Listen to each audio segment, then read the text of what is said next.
Matthew chapter 9. Jesus forgives and heals a paralyzed man. Jesus stepped into a boat, crossed over, and came to his own town. Some men brought him to a paralyzed man lying on a mat. When Jesus saw their faith, he said to the man, "Take heart, son, your sins are forgiven."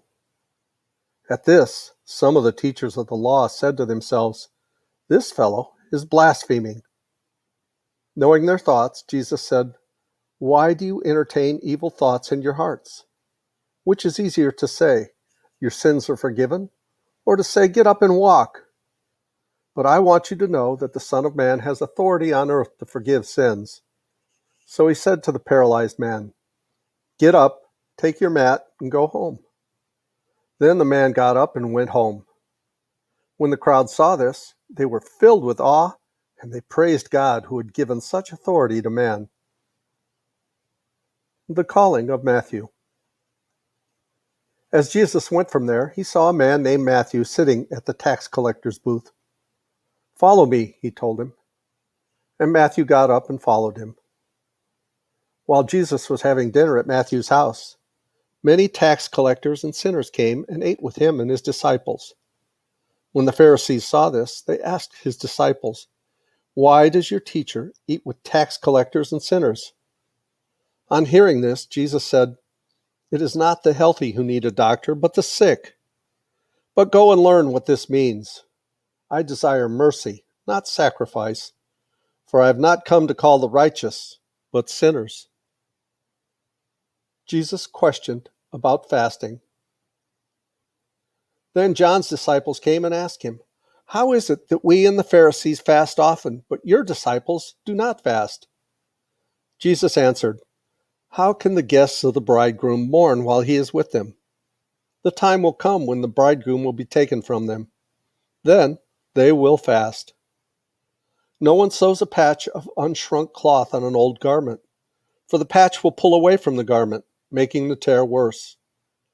Neither do people pour new wine into old wineskins. If they do, the skins will burst, the wine will run out, and the wineskins will be ruined. No, they pour new wine into new wineskins, and both are preserved." Jesus raises a dead girl and heals a sick woman. While he was saying this, a synagogue leader came and knelt before him and said, "My daughter has just died, but come and put your hand on her and she will live."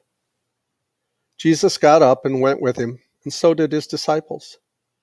Just then, a woman who had been subject to bleeding for 12 years came up behind him and touched the edge of his cloak. She said to herself, "If I only touch his cloak, I will be healed." Jesus turned and saw her. "Take heart, daughter," he said. "Your faith has healed you." And the woman was healed at that moment. When Jesus entered the synagogue leader's house and saw the noisy crowd and the people playing pipes, he said, "Go away! The girl is not dead, but asleep." And they laughed at him. After the crowd had been put outside, he went in, took the girl by the hand, and she got up.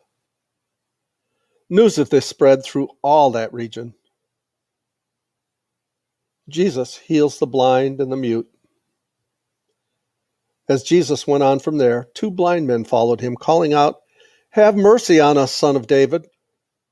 When he had gone indoors, the blind men came to him, and he asked them, "Do you believe that I am able to do this?"